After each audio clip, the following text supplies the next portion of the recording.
ya maro. Yasawo ya maro. Baatonbibu yisirami. Yaada hasiwa sa edema. Hondiaba bia ba ya. Ka weke be ba suwa ban toko kuwe. Bia ba Yaada ya. Sase o ha edema. Baaton ma ba Yaada mu. Ben tuebi ba nane sa bia Yaada.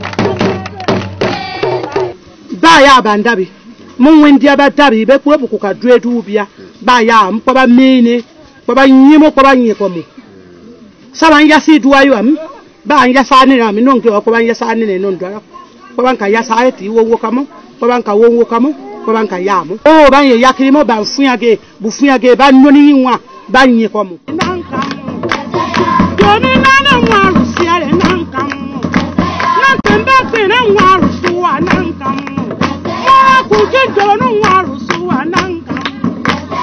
Jeme nana waru siare nankam. Jeme nana waru siare nankam. Banya bu sakatura. Kombe shonsi wa. Nambe shonsi meraka ko. Ya bu ko seya. Akube shonsi bankwe bansi abangwali. Yankuru.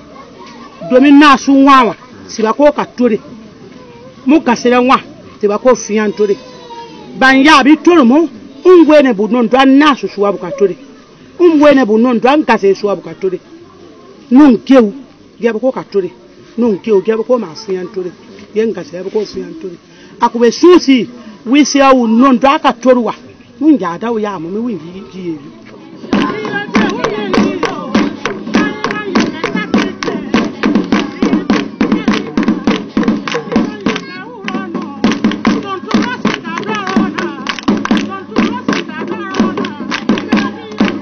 Hondiaba bia ba kpemu. Hondiaba ba ka se Yaada yin. We kene ba buka etore waharawa. Hondiaba mu me we kene buko se du. Hondiaba ba be ya mu bia ba etore ba etore wa pa he we kene budu. Hondiaba ba kpemu ba ma du eruki.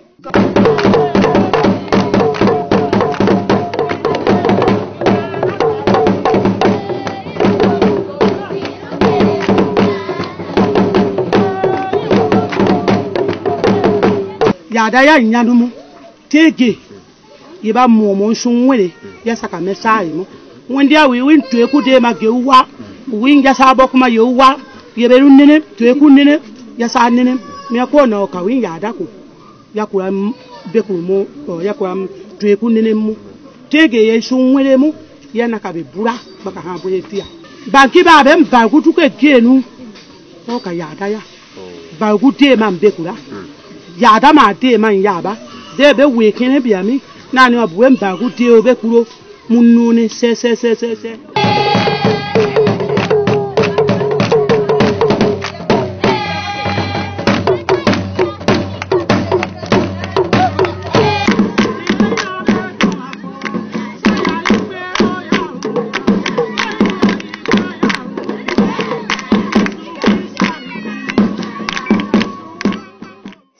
Sabi be yo. Sako sabi be yo. No ifo kuwa bi.